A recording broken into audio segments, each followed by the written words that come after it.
Hello everyone, Andrew here, and welcome to today's random game of the day, which is Crash Bandicoot for the Game Boy Advance. Now, some people may not know that Crash Bandicoot actually had two Game Boy Advance games, and you know, Crash Bandicoot was huge on the PlayStation.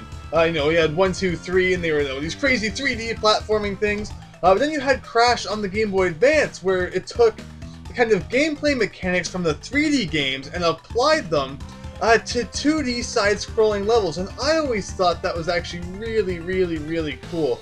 Because even before this came out, you know, I've shown, you know, all those Mario levels I drew. Well, I did that for all the games I love: Mega Man, Zelda, Star Tropics, the list can go on.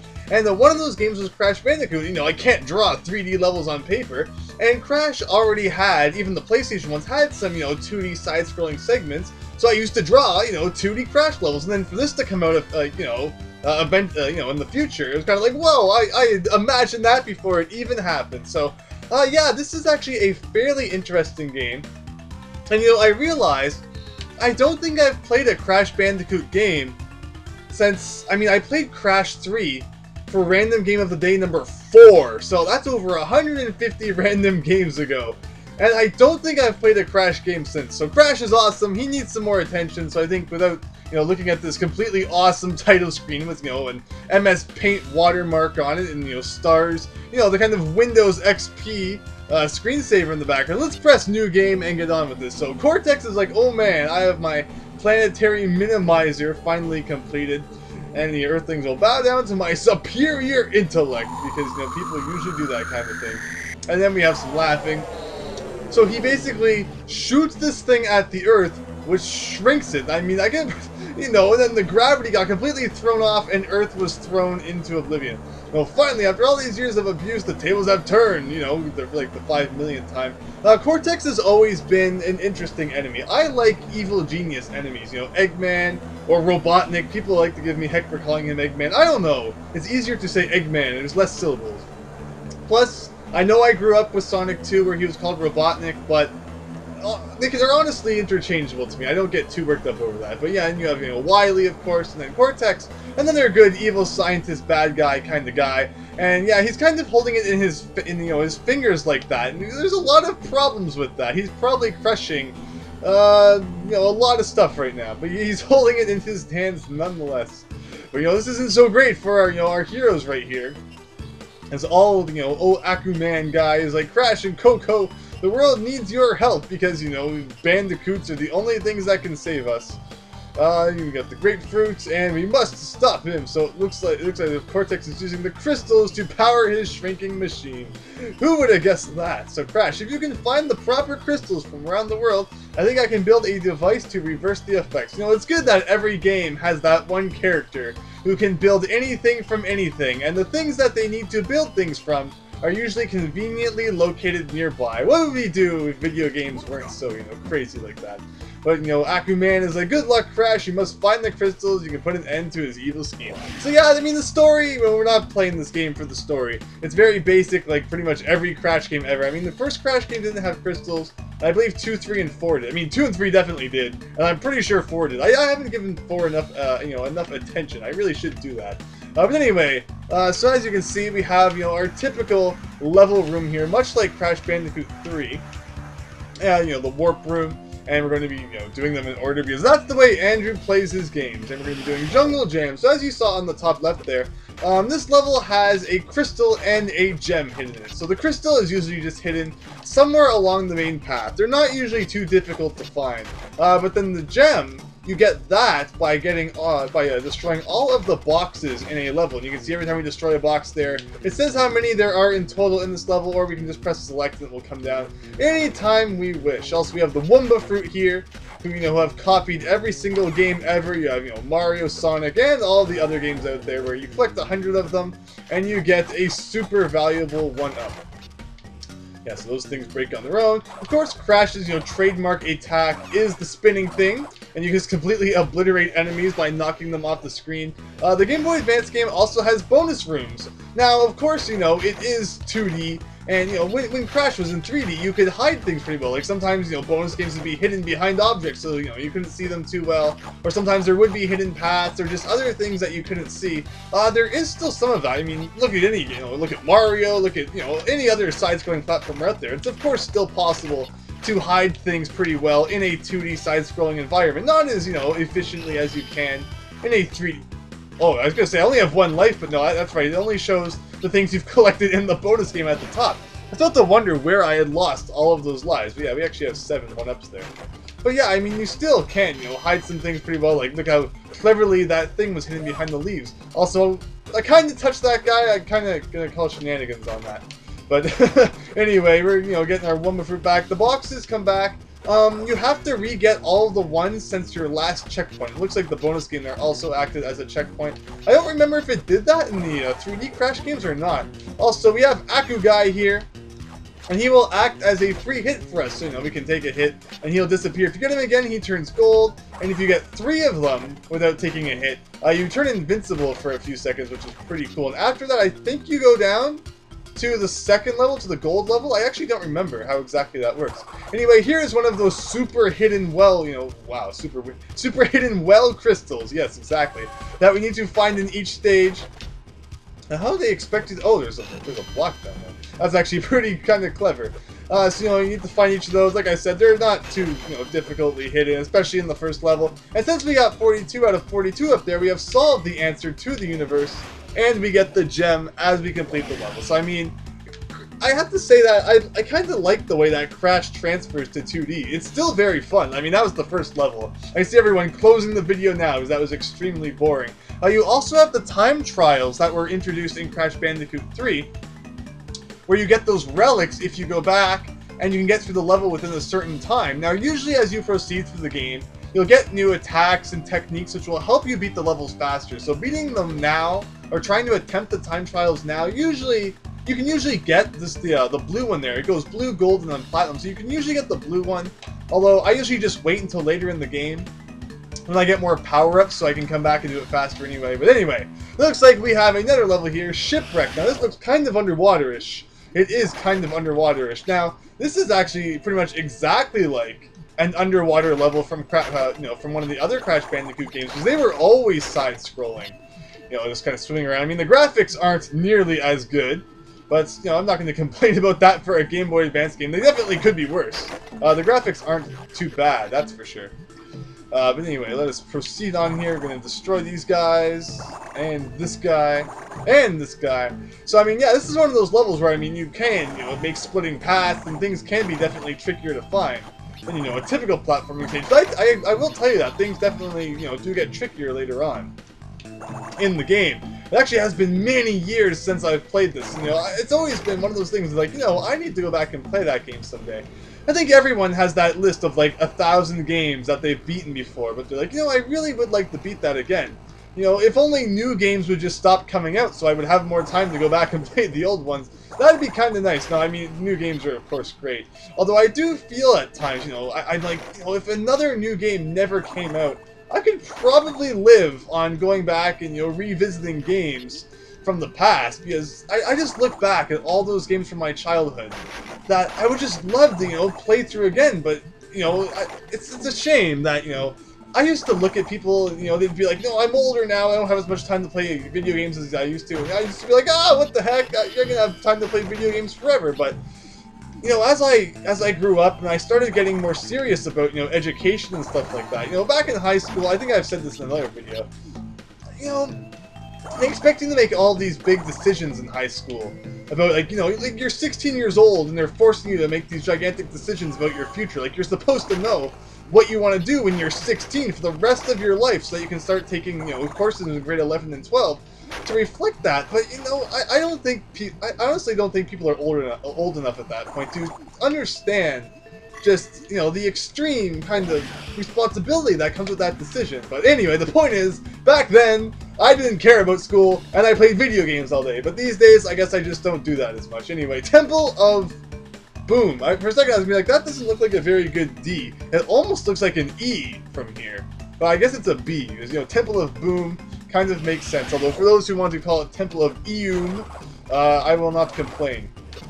Yeah, but of course, you know, finding all the boxes and stuff, there were, of course, you know, in the PlayStation ones, there were some very cleverly hidden things. But look at that! Who's gonna notice this secret down here? Nobody, that's who. Nobody's gonna notice this crazy thing. So how do you slide? If you run, there you go, you have to run and press R, that makes sense. But yeah, so 2 boxes, or, you know, actually there might have been 3, cleverly hidden down here. And, you know, so that's just one of those things where it's like, people might not notice that. There's a step there. I've always loved things like that, because, I mean, there are very good ways to hide things in platforming games. I mean, heck, look at a game, wow, that was pretty terrible, Andrew. Look at a game like Mega Man X, you know, Mega Man X 1 and 2. I'll never forget the hours I spent looking for secrets in some of those games. What was it in the second game? I believe it's the body part in Mega Man X2 that took me forever to find. And I think is it Wheelgator? No. It's the Moth guy. You have to use Wheelgator's weapon on this completely random patch of floor, and you find the body part. I mean, that took me forever. I remember I accidentally found it first in Mega Man Extreme 2, and then I was like, whoa! And then I went home and found it. I was actually on vacation playing Mega Man Extreme 2 on my Game Boy Color, and then that was how I found it. It was ridiculous, but man, those were the days when secrets were hidden really, really, really, really well. And I mean, I think back about it, and it makes a lot of sense why back in the day, you know, they wanted things to be so well hidden, because back then all they did was, you know, advertise their helpline, and they wanted to sell strategy guides. But these days, they know that people just go to the internet if they have trouble, so it's not really any benefit to the game company to make things challenging, because, you know, if anything, it's going to turn more people away from the game than make them buy it. Now, of course, with me, that's not the case, but I can see the logic, but, you know, at the same time, the logic makes me cry a lot, so it's going to cry here, and, you know, it's how it's going to be. But we have another bonus game here, and we have 28 boxes in this one. I haven't really talked about the actual game in a little while here. I've been talking too much, you know, about school and things that I'm sure other people are just as interested in, because who doesn't love talking about school? And this is summer break, Andrew. Why are you wrecking everyone's summer by reminding them of the thing that they hate the most? So, yeah, let us get these boxes. I guess the lesson to take away from this is that your future will someday matter. But, I mean, you have to enjoy being a kid, too, so I don't know.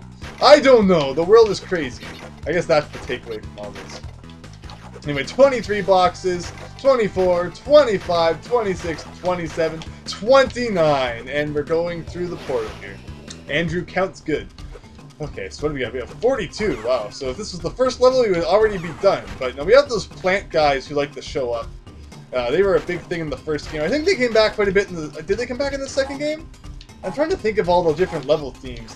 Crash Bandicoot 3 is the one I'm most familiar with, because it was the first one I actually played. I got a PlayStation 3 not late in its life, but kind of halfway through its life. Maybe 3/4. I guess that would be kind of be considered late.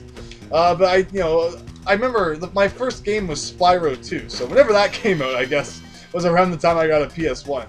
And I need to do more research on these things. It's not really something I think about too much until I'm making a video. I'm like, wow, I should really know my dates better, but I guess it's just something I'm going to have to live with forever, not knowing dates. We want to get that thing there, get the extra life, get the Woomba guy, whatever his name is. Can we go down this hole? It looks like a very go-downable hole.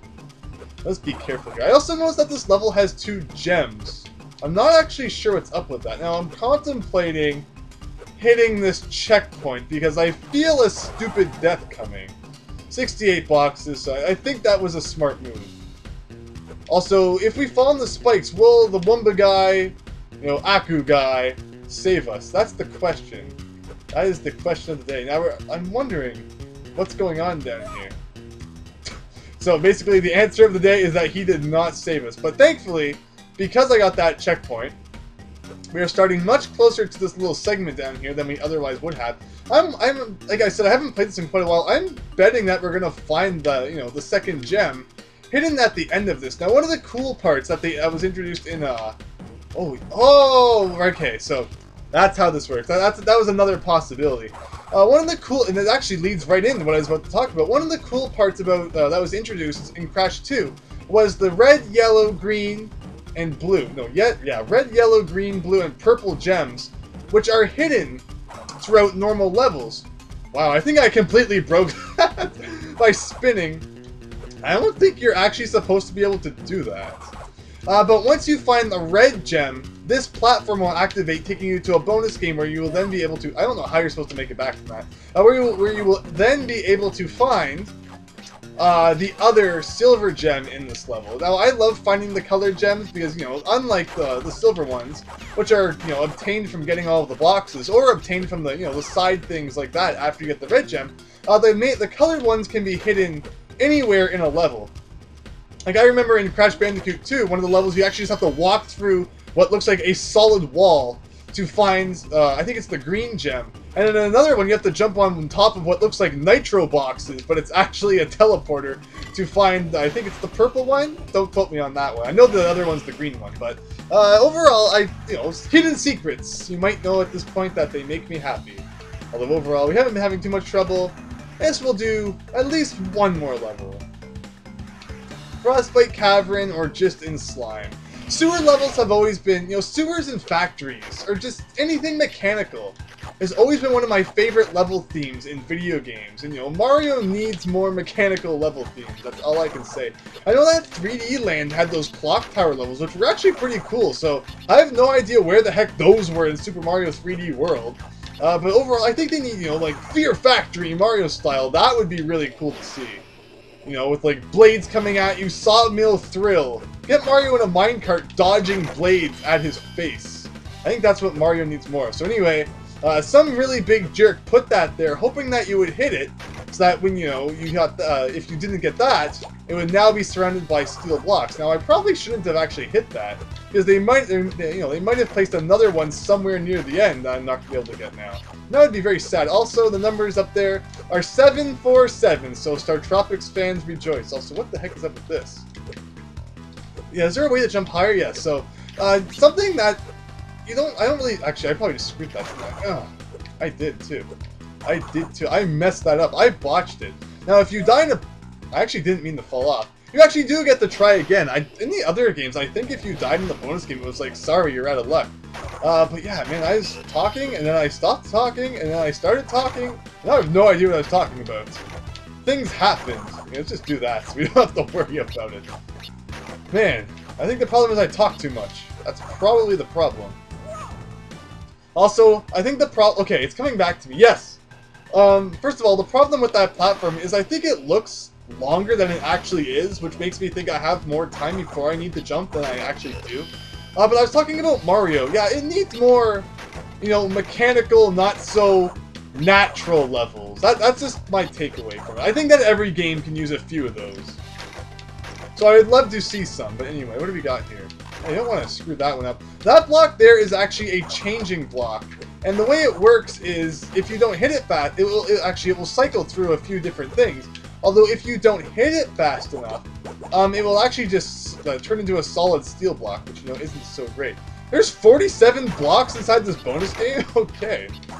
Let us see here. I have no idea. What's the total for the level? That's more than was in the entire, you know, first level, which is kind of funny. But then that's why it's the first level, I guess.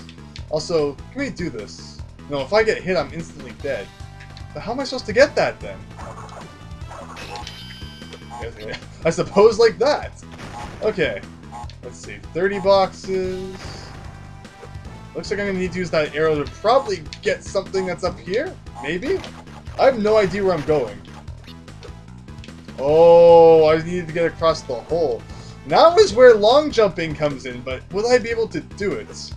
No, there's no way I'm going to be able to make that. It would be nice if I knew what I need to do ahead of time, but anyway.